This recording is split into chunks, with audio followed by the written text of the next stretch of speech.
الحمد لله رب العالمين والعاقبۃ للمتقین والصلاۃ والسلام علی سید الانبیاء والمرسلین وعلی آلہ واصحابہ الطیبین الطاہرین، اما بعد، فاعوذ باللہ من الشیطان الرجیم، بسم اللہ الرحمن الرحیم۔ قل لن یصیبنا الا ما کتب اللہ لنا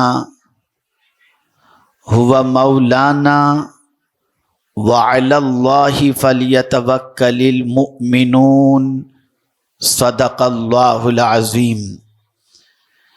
قابل قدر علماء ذوی الاحترام، حاضرین و حاضرات و ناظرین سنی اجتماع، السلام علیکم ورحمۃ اللہ وبرکاتہ۔ معزز خواتین اسلام، جس آیہ کریمہ کی تلاوت کا میں نے شرف حاصل کیا، اس سے متعلق کچھ معروضات پیش کرنے سے پیشتر آقائے کریم رؤوف الرحیم علیہ التحیۃ والتسلیم کی بارگاہ بے کس پناہ میں مرد حضرات بلند آواز سے اور خواتین اسلام پست آواز میں درود و سلام کا نذرانہ پیش کریں۔ الصلاۃ والسلام علیک یا رسول اللہ، الصلاۃ والسلام علیک یا حبیب اللہ، الصلاۃ والسلام علیک یا نبی اللہ، وعلی آلک واصحابک یا نور اللہ، صلی اللہ تعالی علیہ وسلم۔ میں دل کی عطا گہرائیوں سے سنی دعوت اسلامی شاخ بنگلور کے نگراں اور جملہ رفقائے دعوت کو ہدیہ تبریک پیش کرتا ہوں کہ انہوں نے محنت و مشقت کے ذریعے خواتین کو آج کے اس اجتماع میں آنے کی دعوت پیش کی، اور ایک بڑی تعداد میں خواتین اسلام آج کے اس روح پرور سنی اجتماع میں حاضر ہیں۔ اس بات کو اچھی طریقے سے ذہن کے اندر محفوظ رکھیں کہ ایمان بہت بڑی دولت ہے، اور خواتین اسلام نے اپنی زندگی میں ایمان کی سلامتی کے سلسلے میں بے پناہ جد و جہد فرمائی، اور ہر قسم کی قربانیاں دے کر انہوں نے ایمان کی حفاظت فرمائی۔ جیسا کہ مجھ سے پیشتر محب گرامی مولانا سید امین القادری صاحب سے آپ نے سماعت فرمایا۔ اب آئیے میں تھوڑا سا آپ کو سمجھاتا ہوا چلوں کہ آج جو ایمان ڈگمگا جاتا ہے اور بہت ساری پریشانیوں کی بنیاد پر خواتین دائرہ اسلام سے یا قانون اسلام کو نظر انداز کر کے ایسی راہ اپنا لیتی ہیں یا اختیار کر لیتی ہیں جس راہ کے اختیار کرنے پر دنیا بھی برباد ہو جائے اور آخرت بھی برباد ہو جائے۔ انہیں نہیں معلوم کہ آنے والی مصیبتوں کی وجہ سے اللہ عز و جل کیا انعام و اکرام عطا فرماتا ہے۔ بسا اوقات جن چیزوں کو ہم مصیبت سمجھتے ہیں، در حقیقت یہی مصیبتیں ہمارے لیے بہت بڑی راحت کا سبب بن جاتی ہیں، اور خود قرآن مقدس میں اللہ عز و جل نے ارشاد فرمایا، میرے محبوب تم کہہ دو لن یصیبنا الا ما کتب اللہ لنا، کوئی مصیبت ہمیں نہیں پہنچتی مگر وہی جو اللہ نے لکھ دی ہے۔ اس بات کو اچھی طریقے سے ذہن میں محفوظ کر لیں، اگر کوئی مصیبت اللہ نے ہماری تقدیر کے اندر لکھ دی ہے تو اس مصیبت کو اس کے علاوہ کوئی دور نہیں کر سکتا، اور وہ مصیبت آ کر کے رہے گی۔ میرے پیارے آقا صلی اللہ تعالی علیہ وسلم کی کنیزوں اور رسول رحمت صلی اللہ علیہ وسلم کی محبت میں گرفتار خواتین اسلام اس بات کو اچھی طریقے سے ذہن کے اندر رکھیں کہ کبھی مصیبت آتی ہے گناہوں کی وجہ سے، اور کبھی مصیبت آتی ہے درجات کی بلندی کی وجہ سے، اور اللہ عز و جل کی شان یہ ہے کہ ہم پوری زندگی جو اس کی نافرمانی کرتے ہیں، ان نافرمانیوں کے عوض کے اندر وہ اتنی مصیبتیں ہمیں نہیں نازل فرماتا یا اتنی مصیبتوں میں گرفتار نہیں فرماتا جتنی نافرمانی کی وجہ سے ہونی چاہیے، بلکہ اس کریم کی شان یہ ہے کہ جتنی مصیبتیں وہ عطا فرماتا ہے اس سے زیادہ تو وہ معاف فرما دیتا ہے، جیسا کہ خود پروردگار جل جلالہ نے فرمایا وَيَعْفُ عَنْ كَثِيرٍ، اللہ عز و جل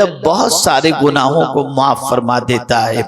آپ دیکھیں اور محسوس کریں اپنی زندگی کے ماحول کے اندر، اپنے گھر کے ماحول کے اندر، اپنے معاشرے کے اندر، ایک ماں ہے، بیٹے کی شادی ہو جانے کے بعد تھوڑا سا اگر بیوی کی طرف اس کا رجحان بڑھتا ہے اور ماں کی بات کو اگر بیٹا نظر انداز کرتا ہے تو فوراً ماں کہتی بھی نظر آتی ہے کہ تو اپنی بیوی کو لے کر کے الگ ہو جا، آپ کی ایک بات نہ مانے، آپ کو تھوڑا سا اگنور کرے، آپ کو تھوڑا سا نظر انداز کرے، تو آپ پوری زندگی شادی سے پہلے اس نے جتنی آپ کے سلسلے میں محبت کا اظہار کیا تھا، آپ کی خوشی کا خیال کیا تھا، آپ ان ساری چیزوں کو بھول جاتے ہیں اور تھوڑی سی غلطی کی بنیاد پر بچے کو گھر سے نکال دیتی ہیں۔ یہی سچویشن ایک ساس کی ہوتی ہے کہ جو اپنی بہو کی بے پناہ قربانیوں کے باوجود بھی کبھی معمولی سی غلطی ہو گئی تو اس کے ساتھ زیادتی کا سلسلہ شروع ہو جاتا ہے، اپنے بیٹے کے ذریعے اس کے سلسلے میں ظلم شروع کروایا جاتا ہے، کبھی ہم کلامی چھوڑ دی جاتی ہے، بات چیت بند کر دی جاتی ہے، اور نہ جانے کہاں کہاں تک یہ معاملہ پہنچ جاتا ہے۔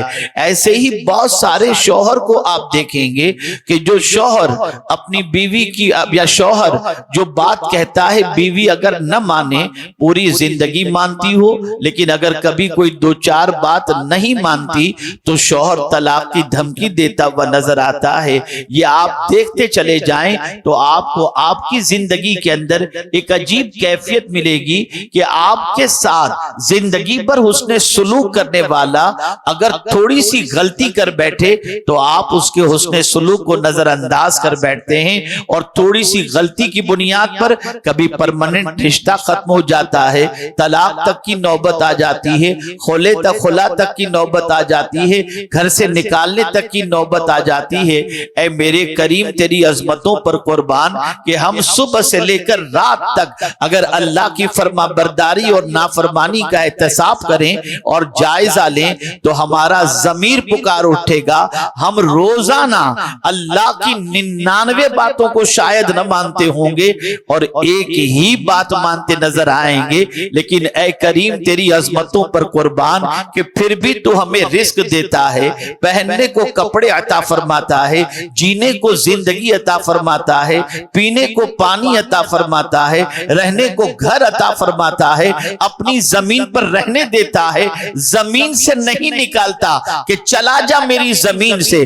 پتہ یہ چلا اللہ عز و جل ہماری غلطیوں پر صحیح معنوں میں پکڑ کرے تو ہم زمین پر چلنے کے لائق نہیں ہو سکتے۔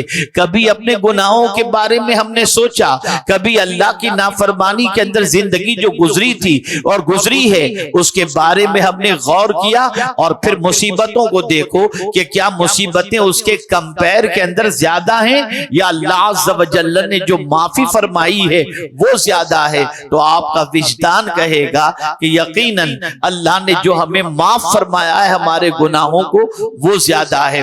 اب آئیے میں آپ کو مصیبتوں کے حوالے سے بتاؤں۔ میرے پیارے آقا صلی اللہ علیہ وسلم کے پیارے دیوانوں اور خواتین اسلام، یہ بات اچھی طریقے سے ذہن میں رکھیں کہ مصیبتیں گناہوں کو مٹانے کے لیے آتی ہیں، مصیبتیں بڑی تکلیف سے بچانے کے لیے آتی ہیں، اور مصیبتیں اللہ کس کو عطا فرماتا ہے آج ایک حدیث میں آپ کو سناؤں گا، اور وہ بھی بخاری شریف کی۔ جو کوئی مصیبت میں گرفتار ہو وہ بخاری شریف کی اس حدیث کو سن لے، اور سننے کے بعد محسوس کرے کہ مصیبت کتنی بڑی نعمت ہے۔ آقا کریم صلی اللہ علیہ وسلم ارشاد فرماتے ہیں من یرید اللہ بہ خیرا یصب منہ، او کما قال، اللہ تعالی جس بندے سے بھلائی کا ارادہ فرماتا ہے اس کو مصیبتوں میں گرفتار فرماتا ہے۔ یہ بخاری شریف کی حدیث ہے۔ اب یہ مصیبت میں جب گرفتار فرماتا ہے تو اس کا فائدہ کیا ہوتا ہے؟ تو آقا کریم صلی اللہ علیہ وسلم فرماتے ہیں یا تو گناہ معاف ہو جاتے ہیں یا اللہ درجات کو بلند فرماتا ہے۔ اللہ اکبر! ایک تو دنیا میں گناہ پر پکڑ، ایک قبر میں پکڑ، ایک محشر میں پکڑ۔ اللہ عز و جل دنیا اور آخرت کی تکلیف کو اگر ہم دیکھیں تو اللہ عز و جل نے جو آخرت کی تکلیفیں رکھی ہیں وہ دنیا کی تکلیفوں کے مقابلے کے اندر بہت زیادہ ہیں۔ آپ ذرا سوچو، ایک معمولی سر کا درد جب ہم برداشت نہیں کر سکتے، ایک اگر مچھر کاٹ لے تو اس کا زخم ہم کو ہو جائے اور اس کی وجہ سے بخار آ جائے تو برداشت نہیں کر سکتے، تو کیا ہے کسی عورت کے اندر یہ طاقت کہ قبر کے عذاب کو برداشت کر سکے، کیڑے مکوڑوں کی تکلیف کو برداشت کر سکے، جہنم کے عذاب کو برداشت کر سکے؟ جب کوئی عورت یا مرد وہاں کے عذاب کو برداشت نہیں کر سکتی تو اللہ وہاں کے عذاب سے بچانے کے لیے دنیا میں تھوڑی سی تکلیف دے دیتا ہے، تاکہ اس تکلیف کے عوض کے اندر اللہ عز و جل گناہوں کو معاف فرما دے، تاکہ بندہ جب یہاں سے جائے تو بے گناہ ہو کر کے جائے۔ اسی لیے ہر مرنے والے مسلمان کو جب وہ مر جاتا ہے تو اس کے لیے ایک لفظ استعمال ہوتا ہے، مرحوم۔ مرحوم کہا جاتا ہے یا مرحومہ کہا جاتا ہے۔ مرنے والا مرا اور مرنے والی مری، اس کے لیے مرحوم یا مرحومہ کا لفظ استعمال ہوتا ہے۔ وجہ کیا ہے کہ مرحوم کے معنی ہوتا ہے جس پر رحم کیا گیا، مرحومہ کے معنی ہوتا ہے جس عورت پر رحم کیا گیا۔ یہاں سے یہ بات سمجھ میں آئی کہ موت کے ذریعے اس بندے پر رحم ہو رہا ہے، مہربانی ہو رہی ہے، عورت پر مہربانی ہو رہی ہے کہ اب دنیا کی ساری تکلیفوں سے چھٹکارا، ایمان پر خاتمہ ہوا ہے تو قبر جنت کے باغوں میں سے ایک باغ بن جائے گی، اور پروردگار جل جلالہ آخرت کی نعمتوں سے مالا مال فرمائے گا۔ اب یہاں سے یہ بات سمجھ میں آئی کہ ہم کمزور ہیں، ہم ناتواں ہیں، ہم میں اتنی کیپیسٹی نہیں ہے کہ ہم مصیبتوں کو برداشت کر سکیں، ہم تکلیفوں کو برداشت کر سکیں، کمزور ہیں، ایمان کمزور ہے، اعمال کمزور ہیں۔ اب ایسی سچویشن کے اندر ہم کس طریقے سے اپنے آپ کو ہینڈل کریں، اپنے آپ کو پریپیئر کریں، اپنے آپ کو سنبھالیں، اپنے آپ کو سنبھالیں، اس کے لیے ہمیں کیا کرنا چاہیے؟ تو آئیے میں آپ کو بتاؤں۔ اس کے سلسلے میں سب سے بڑا معاملہ یہ ہے اپنے رب سے تعلق کو مضبوط کرو، اپنے رب کی طاقت کے بارے میں غور کرو، اس لیے کہ قرآن مقدس میں جہاں یہ فرمایا گیا لن یصیبنا الا ما کتب اللہ لنا، وہیں آگے فرمایا گیا ہوا مولانا، وہی تو ہمارا مولا ہے جو ہمیں مصیبتیں عطا کیا ہے، وہی ہمارا مالک ہے، وہ اگر چاہے تو پلک کے جھپکتے مصیبتیں دور ہو جائیں گی، وہ اگر چاہے تو پلک کے جھپکتے تکلیفیں دور ہو جائیں گی۔ جس نے تکلیف دی ہے وہ تکلیف سے نجات دے بھی دے گا، وہ تکلیف سے راحت عطا بھی بھی فرما دے گا۔ آئیے اس سلسلے میں میں آگے کی آیت کی طرف توجہ کو مبذول کراؤں، وَعَلَى اللَّهِ فَلْيَتَوَكَّلِ الْمُؤْمِنُونَ، اللہ پر مومن ہی بھروسہ کرتا ہے۔ اللہ اللہ، آئیے میں آپ کو سمجھاتا ہوا چلوں۔ اللہ اکبر، یہ ہیں حضرت ابراہیم علیہ السلام، ان کی اہلیہ حضرت حاجرہ رضی اللہ تعالیٰ عنہ، ان کے ایک دودھ پیتے بچے ہیں حضرت اسماعیل علیہ السلام۔ آپ تھوڑا مکے کا آج کے اعتبار سے نہیں، تاریخ کے اعتبار سے تھوڑا سا جائزہ لیں۔ جب حضرت ابراہیم وہاں پہنچے تھے، حضرت حاجرہ کے ساتھ تھے، حضرت اسماعیل دودھ پیتے ننھے سے بچے تھے۔ اللہ اکبر، قرآن کہتا ہے بے آب و گیا وادی تھی، وہاں پر دور تک کوئی انسان نہیں تھا، نہ کوئی مکان تھا، نہ کوئی رہنے کی جگہ تھی، نہ کہیں دور تک پانی موجود تھا۔ وہاں پر حضرت ابراہیم علیہ السلام اپنی بیوی اور بچے کے ساتھ موجود ہیں۔ اللہ اکبر، رب کا حکم آتا ہے، اے ابراہیم، اس بے آب و گیا وادی کے اندر تمہاری بیوی اور بچے کو چھوڑ کر نکل جاؤ۔ اللہ اللہ، آپ ذرا سوچو تو صحیح، کوئی دور تک مکان نہیں، کوئی انسان دور تک نہیں، کوئی پانی کا انتظام نہیں، کوئی کھانے پینے کا انتظام نہیں، اور ایسی جگہ پر بیوی بچے کو چھوڑ کر اللہ نے حضرت ابراہیم علیہ السلام کو جانے کا حکم دیا۔ اب تھوڑی دیر کے لیے آپ اپنے بارے میں سوچیں کہ اگر کبھی ایسا معاملہ اللہ نہ کرے آ جائے کہ تنہا کہیں جنگل کے اندر رہنا پڑے، جہاں پانی کا انتظام بھی نہ ہو، جہاں کھانے کا انتظام بھی نہ ہو، جہاں دور تک انسان بھی نظر نہ آتے ہوں، ایسی سچویشن کے اندر عورت کیا کرے گی؟ عورت گھبرا جائے گی، بے چین ہو جائے گی، اور اسے بڑی مصیبت سمجھ کر نہ جانے وہ کیا کرے۔ لیکن اے حاجرہ، آپ کی عظمتوں پر قربان، آپ کی عظمتوں پر قربان، جب حضرت ابراہیم علیہ السلام جانے لگے تو حضرت حاجرہ نے عرض کیا، اے میرے سرتاج، آپ تشریف لے جا رہے، کہاں جا رہے ہیں؟ اور یہ جب کہہ رہی ہیں، پوچھ رہی ہیں، آپ جواب میں کچھ نہیں فرماتے۔ اللہ اکبر، وہ بار بار پوچھ رہی ہیں، جب کوئی جواب نہیں ملتا تو حضرت حاجرہ جانتی تھی کہ میرے شوہر کوئی معمولی نہیں ہے، اللہ کے خلیل ہیں، اللہ کے فرستادہ پیغمبر ہیں، وہ اپنی مرضی سے کچھ نہیں کرتے۔ اور اس کے بعد دامن پکڑ کے حضرت حاجرہ نے حضرت ابراہیم سے عرض کیا، میرے سرتاج، آپ ہمیں چھوڑ کر جا رہے ہیں، لے کر نہیں جا رہے ہیں، کیا یہ اللہ کا حکم ہے؟ اتنا سننا تھا کہ حضرت ابراہیم علیہ السلام نے فرمایا، ہاں یہ میرے رب کا حکم ہے۔ اللہ اکبر، اب حضرت حاجرہ کا اللہ پر توکل دیکھیے، اللہ پر بھروسہ دیکھیے، فوراً کہتی ہیں، میں اس بے آب و گیا وادی کو نہیں دیکھ رہی، میں یہ نہیں دیکھ رہی کہ یہاں پھل فروٹ نہیں ہے، میں یہ نہیں دیکھ رہی یہاں پانی کا چشمہ نہیں ہے، میں صرف اتنا جانتی ہوں کہ اگر اللہ نے یہاں رہنے کا حکم دیا ہے اور ہمیں چھوڑنے کا حکم دیا ہے تو میرا مولا ہمیں ضائع نہیں فرمائے گا، ہماری حفاظت فرمائے گا۔ اللہ اکبر، ایک خاتون کے اس توکل کو دیکھو، ایک خاتون کا اللہ پر بھروسہ دیکھو۔ پھر حضرت حاجرہ رضی اللہ تعالی عنہ اپنے بیٹے کے لیے، جو بیٹے کے لیے پانی ختم ہو چکا تھا اور بیٹے کو پیاس کی شدت محسوس ہو رہی تھی، تو صفا سے لے کر مروہ اور مروہ سے لے کر صفا تک حضرت حاجرہ اپنے بیٹے کے لیے پانی کی تلاش میں نکلتی ہیں۔ اللہ اکبر،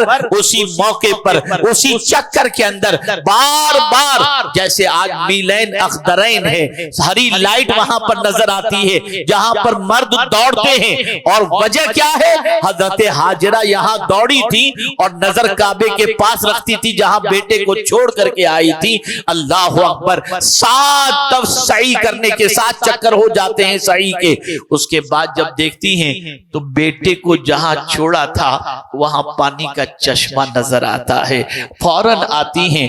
اللہ اکبر، اور آپ جانتے ہیں اتنا پانی کہ حضرت حاجرہ اگر اس وقت یہ نہ کہتی زمزم، آپ جانتے ہیں زمزم کے معنی کیا ہوتا ہے؟ رک جا۔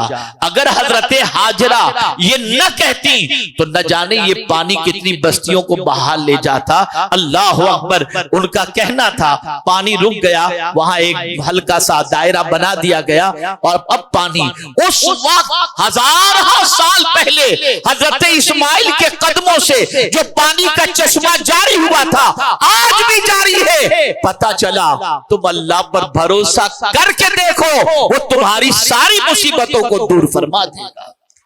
ایک خاتون کا یہ توکل, ایک خاتون کا اللہ پر اتنا عظیم بھروسہ, اور اس اللہ کی بندی کے بھروسے کی بنیاد پر اس کی ادا میرے رب کو اتنی پسند آئی کہ ان کے بعد جتنے انبیاء نے عمرہ کیے, حج کیے, خود مدینے کے تاجدار صلی اللہ علیہ وسلم نے بھی حج کیا تو حضرت عمرہ کیا تو حضرت ہاجرہ کے طریقے پر صفا مروہ کی انہوں نے بھی سعی کی, اور قیامت تک جتنے بھی عمرہ اور حج کریں گے وہ صفا مروہ کی سعی کریں گے. پتہ یہ چلا میرا یہ جملہ زندگی بھر کے لیے خواتین اسلام محفوظ کر لیں. اگر کوئی بات آپ کے ذہن میں رہے یا نہ رہے, لیکن میرا یہ جملہ زندگی پر یاد رکھیے گا, انشاءاللہ بہت فائدہ پہنچے گا آپ کو.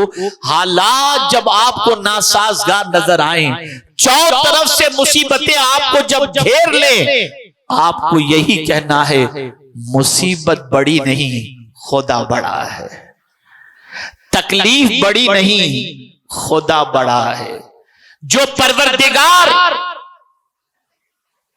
اتنی قدرت رکھتا ہے کہ زمین کو حکم دے تو زمین میں زلزلہ پیدا ہو جائے, وہ اگر حکم دے تو پلک کے جھپکتے مصیبتیں بھی دور ہو جائیں گی. اس پر توکل کی ضرورت ہے, اس پر بھروسے کی ضرورت ہے, اس پر اعتماد کی ضرورت ہے. آج بہت ساری بچیاں جب رشتے نہیں آتے ہیں تو اللہ پر توکل چھوڑ کر وہ ایسی راہ بنا لیتی ہیں جس سے یہ محسوس ہوتا ہے کہ ان کے صبر کا پیمانہ لبریز ہو چکا ہے. یاد رکھو, اللہ پر توکل کرو, اللہ پر بھروسہ کرو, کامل بھروسہ, کامل یقین. دیکھیں یہاں پر یقین کی ضرورت ہے, اس کو میں خاص طور پر آج سمجھا دوں تاکہ آپ یاد رکھیں. ڈاواں ڈول توکل نہیں چلے گا, جو ہے وہ بالکل جھول مول والا توکل نہیں چلے گا. کامل توکل. توکل بھی کیسا؟ مکمل بھروسہ. کیسا بھروسہ میں آپ کو تھوڑا سا سمجھا دوں. اگر اس وقت یہ اعلان ہو جائے کہ کل سارے پیٹرول پمپ بند رہیں گے اور پیٹرول پمپ کی کل ہڑتال, اب انسان نیوز کے ذریعے حکومت کی طرف سے یہ پیغام کو سنتے ہی اس کی سچویشن کیا ہوگی؟ پوری رات آپ دیکھیں گے تو لوگ گاڑیوں کی لائن لگا کر پیٹرول پمپ پہ کھڑے ہو جائیں گے. پوری رات انہیں یقین ہوگا کہ پیٹرول پمپ کل بند رہے گا, پتہ نہیں کتنے دن بند رہے. تو یہ یقین تھا. جب یقین ہوتا ہے تو حرکت پیدا ہوتی ہے. جب یقین ہوتا ہے, آپ مزے میں تھے, آرام سے تھے, کھاتے پیتے تھے, سوتے تھے, لیکن جیسے ہی آپ نے بات سنی آپ کا یقین پختہ ہوا, نیند چھوڑ کر گاڑی لے کر پہنچ گئے, آرام چھوڑ کر گاڑی لے کر پہنچ گئے کہ پیٹرول پمپ پہ جا کر گاڑی میں پیٹرول بھرانا ہے. میں پوچھتا ہوں, جس طریقے سے ایک خبر پر پختہ یقین ہو جائے تو آپ متحرک ہو جاتے ہیں, کبھی آخرت پر بھی اتنا یقین کر کے آپ متحرک ہوئے؟ حالانکہ قرآن کہتا ہے وَبِالْآخِرَةِ هُمْ يُوقِنُونَ, آخرت پر یقین رکھو. جہنم بھی ہے, جنت بھی ہے, اور دوزخ بھی ہے, اور قبر بھی ہے. لیکن آئیے یہاں پر توکل کے حوالے سے یہ عرض کروں, اگر کوئی کامل توکل کر لے تو قرآن کہتا ہے وَمَن يَتَوَكَّلْ عَلَى اللَّهِ فَهُوَ حَسْبُهُ, جو اللہ پر بھروسہ کر لے اللہ اس کے لیے کافی ہے. اس لیے کہ نہ اس سے بڑا کوئی, نہ اس سے زیادہ طاقتور کوئی, ہر چیز پر وہ قدرت رکھتا ہے. ان اللہ علی کل شیء قدیر. اور پھر قرآن کی اس آیت کے ذریعے میں آپ کے ضمیر کو تھوڑا سا جھنجھوڑنا چاہوں گا. اللہ فرماتا ہے ان ربک فعال لما یرید. بے شک تمہارا رب جو چاہتا ہے وہ کرتا ہے. اس سے کوئی پوچھنے والا نہیں, کوئی پوچھنے والا نہیں. اور جب اس نے کہہ دیا کہ تم مجھ پر بھروسہ کر لو, میں تمہارے لیے کافی ہوں, تو اس کا فرمان ہے ان اللہ لا یخلف المیعاد, کہ بے شک اللہ وعدہ خلافی نہیں فرماتا.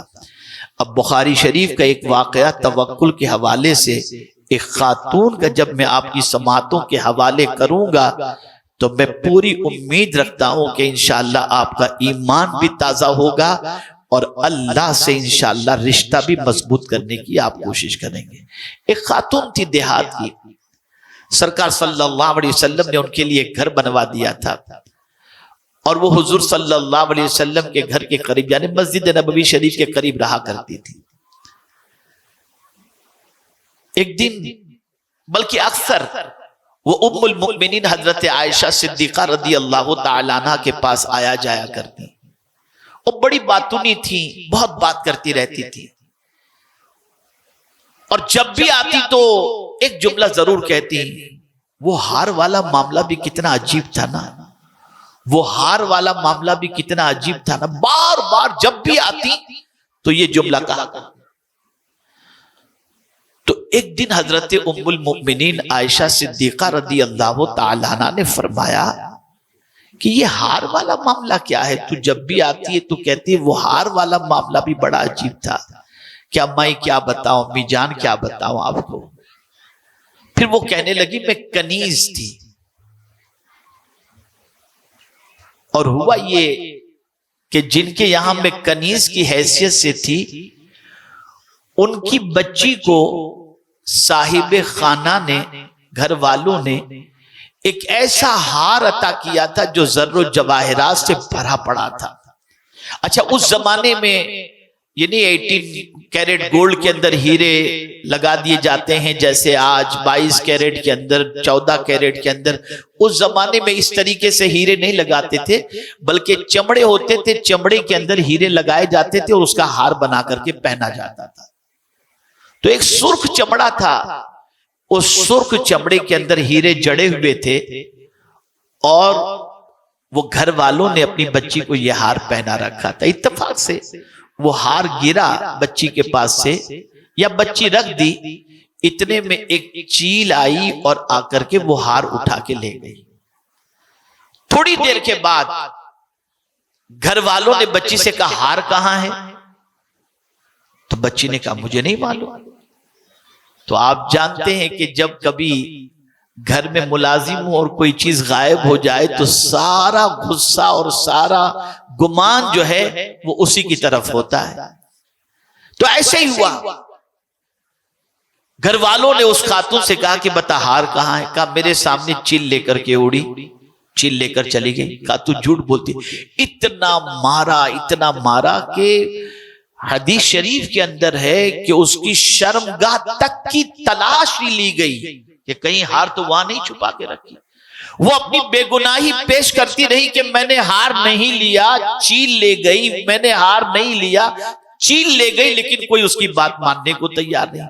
جب بہت اس کو مارا گیا اور برداشت نہیں ہوا تو پھر اس نے اپنا چہرہ آسمان کی طرف کیا, اور آسمان کی طرف چہرہ کر کے کہتی ہے میرے مالک تو سب جانتا ہے, میں نے اپنا معاملہ تیرے حوالے کر دیا, اور تیرا فرمان ہے جو تجھ پر بھروسہ کرے تو اس کے لیے کافی ہے.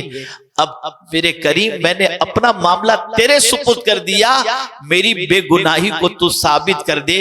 ابھی اس کے جملے مکمل نہیں ہوئے تھے کہ چیل وہ ہار لے کر اسی محفل میں آ کر کے پھینک کر کے چلی جاتی. آپ ذرا سوچو,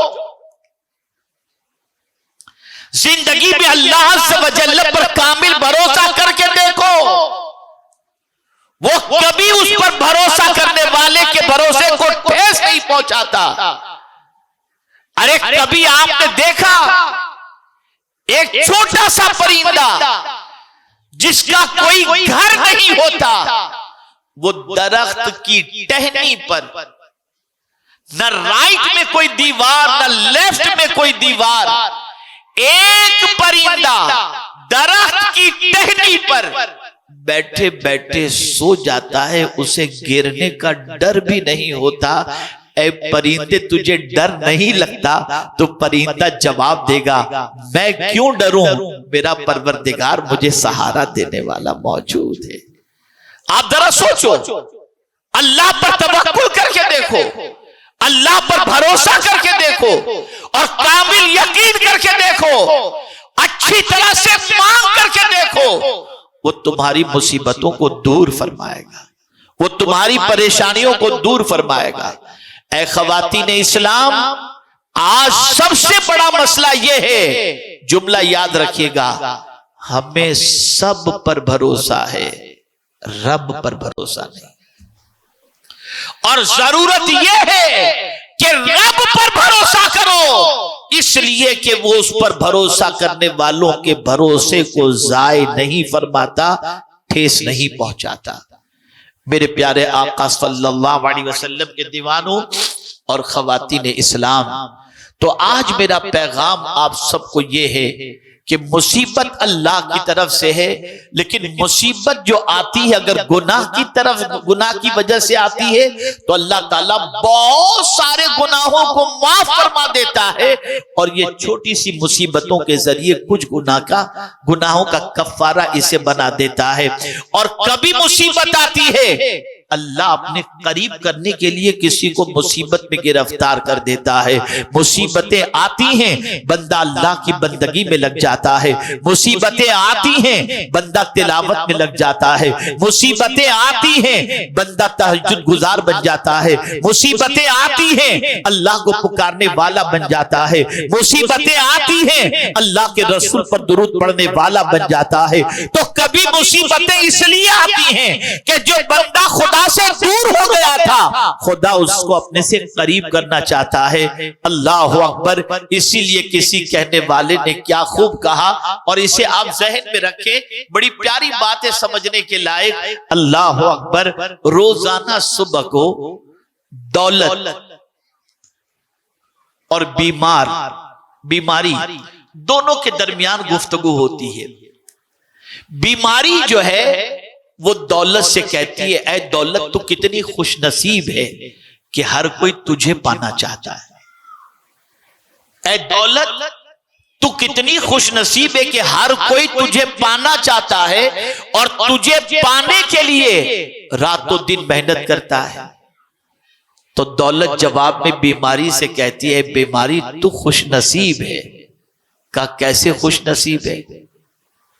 تو بیماری کو وہ جواب دیتی ہے دولت کہ دیکھ، جب تو کسی کو آتی ہے تو اس کی وجہ سے اس کے گناہ معاف ہو جاتے ہیں یا درجات بلند ہوتے ہیں۔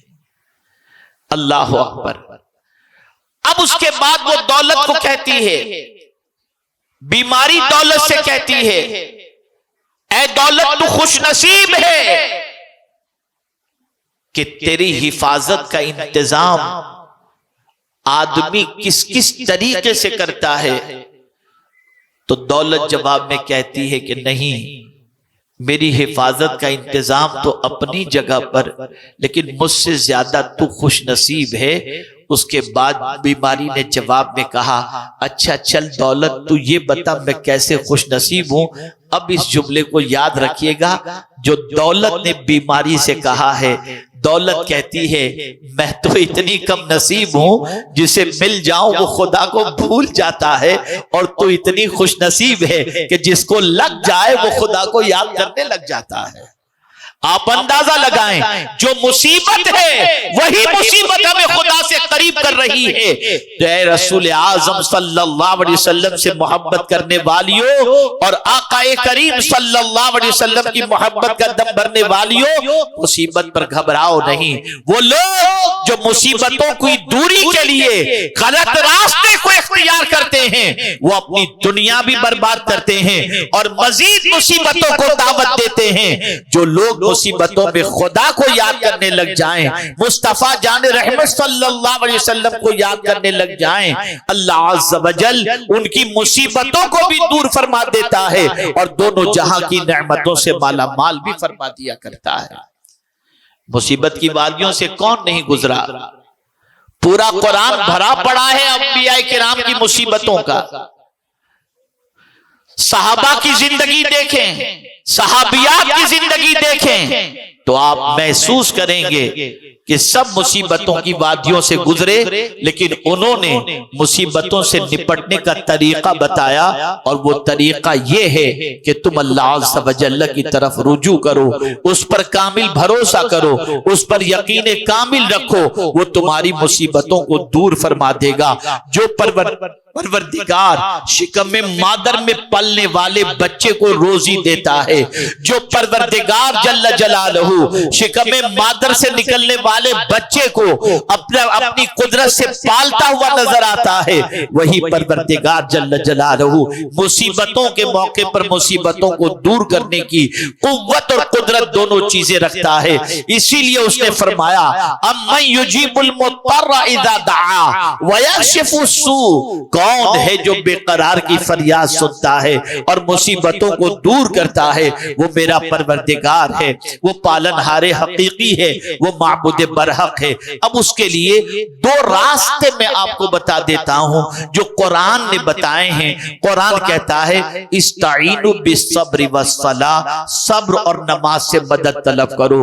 دیکھیے رونے دھونے سے، شور شرابے سے، شکایت سے مصیبتیں جانے والی نہیں ہیں، لیکن اگر کوئی صبر کر لیتا ہے، مولا تو ہی اگر اس میں راضی ہے تو ہم اس میں راضی ہیں، اور دامن صبر کو اگر کوئی تھام لے تو اللہ فرماتا ہے اے صبر کرنے والے تو تنہا نہیں ہے، ان اللہ مع الصابرین، کہ بے شک اللہ صبر کرنے والوں کے ساتھ ہے. تو اللہ عز و جل صبر کرنے والوں کے ساتھ ہے. یہاں سے یہ بات سمجھ میں آئی جب مصیبت آئے صبر کے دامن کو تھامو، اللہ کی شکایت نہ کرو، اللہ کا شکوہ نہ کرو، اللہ عز و جل کے حوالے سے غلط سلط جملے استعمال نہ کرو، بلکہ دامن صبر کو تھامو. اور دوسرا طریقہ یہ بتایا گیا کہ نماز سے مدد طلب کرو. وہ کون سی مصیبت ہے جس کے لیے اللہ نے نماز نہیں رکھی؟ اللہ کے رسول صلی اللہ علیہ وسلم نے نماز نہیں رکھی. اللہ اکبر. آپ دیکھیں سورج گہن کے موقع پر نماز، چاند گہن کے موقع پہ نماز، گناہ ہو جائے تو صلاۃ التوبہ کے اعتبار سے نماز. اسی طریقے سے آپ دیکھیں رزق میں تنگی ہے، روزی میں برکت چاہیے تو صلاۃ الاوابین پڑھیں، چاشت پڑھیں، اشراق پڑھیں. یہ ساری نمازیں رکھی گئیں.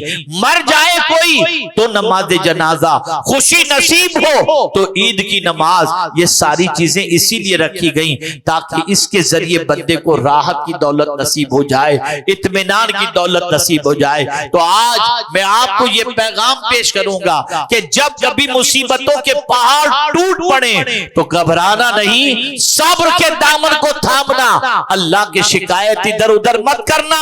وہ پروردگار اگر سارے گناہوں پر پکڑ فرما لے تو ہم بچ نہیں سکتے. یہ تو اس کا کرم ہے کہ بہت سارے گناہ اس نے یوں ہی معاف فرما دیے. میرے پیارے آقا صلی اللہ علیہ وسلم کے پیارے دیوانوں اور خواتین اسلام، صبر کا دامن تھامو، نماز پڑھو. اور میرے آقا صلی اللہ علیہ وسلم کے علم میں یہ بات تھی کہ ایک زمانہ آئے گا کہ انگلیوں کے پور سے سارے کام چلتے ہوں گے، اور مرد ہو یا خواتین صرف ان کی انگلیاں چلتی ہوں گی. آج آپ دیکھ رہے ہیں انٹرنیٹ کے لیے آپ لیپ ٹاپ لے لیجئے، آئی پیڈ لے لیجئے، موبائل لے لیجئے، انگلیاں ہی چل رہی ہیں. اور یاد رکھیں حضور صلی اللہ علیہ وسلم نے، حضرت بصیرہ رضی اللہ تعالیٰ عنہ فرماتی ہیں کہ سرکار صلی اللہ علیہ وسلم نے فرمایا یہ تسبیح جو تم پڑھتی ہو نا، سرکار نے فرمایا اپنی انگلیوں کے پور پہ گنا کرو، اپنی انگلیوں کے پور پر یہ تسبیح کو گنا کرو، اس لیے کہ قیامت کے دن یہ پور گواہی دیں گے۔ اب کیا کر رہی ہو اس کے ذریعے؟ لیپ ٹاپ پر بیٹھ کر یہ انگلیوں کے پور کا جو استعمال کر رہی ہو، اگر گناہ کے اندر تو یہ پور قیامت میں گواہی دیں گے، اور اگر ان انگلیوں پر تم تسبیح گن رہی ہو تو یہ پور قیامت میں اللہ کی تسبیح پر گواہی دیں گی۔ سرکار نے تاکیدن غالباً ابو داؤد شریف کی یہ حدیث ہے، حضور صلی اللہ علیہ وسلم نے یہ ارشاد فرمایا ہے۔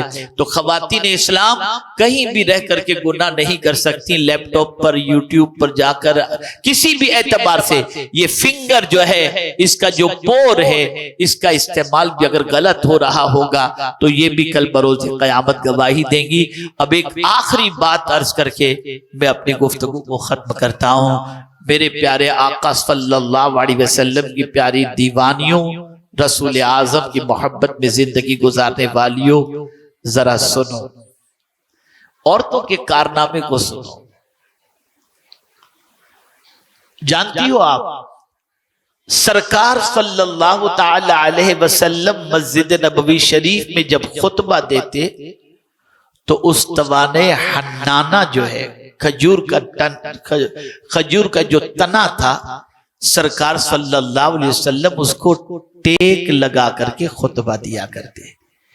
ایک انصاریہ خاتون نے سب سے پہلے ممبر بنانے کا شرف حاصل کیا، اور سب سے پہلا اسلام میں اگر ممبر بنا کر کسی نے سعادت حاصل کی ہے تو کسی مرد نے نہیں، خاتون ہی نے یہ سعادت حاصل کی۔ اس نے حضور کے لیے ممبر بنا کر کے دیا۔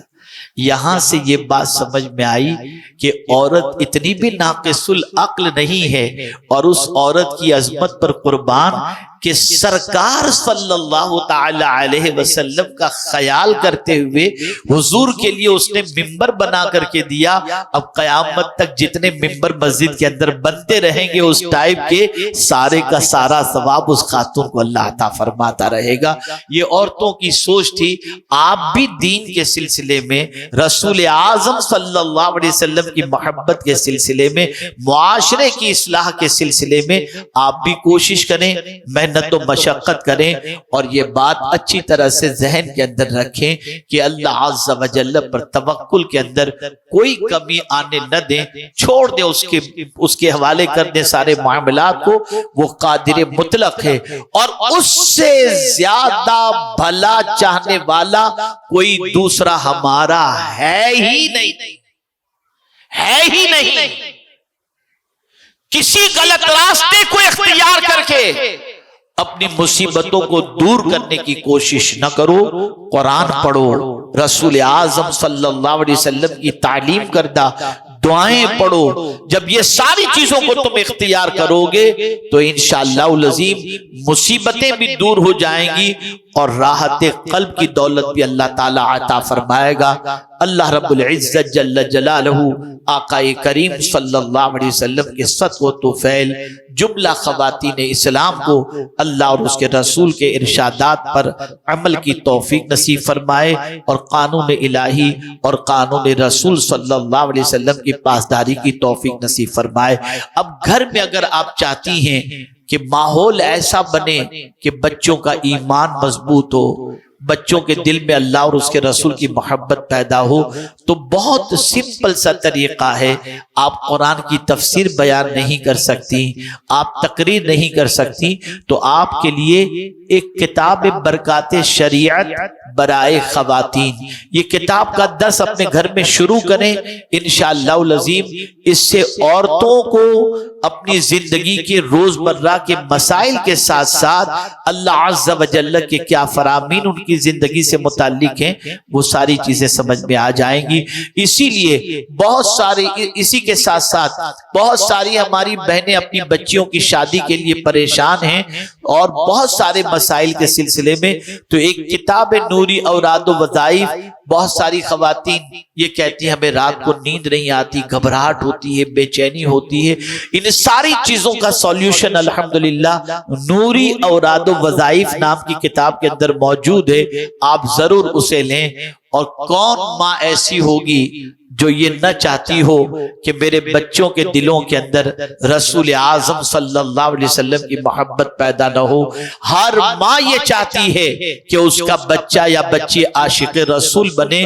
تو میں گزارش کروں گا کوئی بھی خاتون پیغمبر رحمت صلی اللہ علیہ وسلم کتاب لیے بغیر یہاں سے نہ جائے۔ آپ جب اس کتاب کو پڑھیں گی تو پتہ چلے گا کہ رسول اعظم صلی اللہ تعالی علیہ وسلم کی تعلیمات اور شان مصطفیٰ صلی اللہ علیہ وسلم کیا ہے۔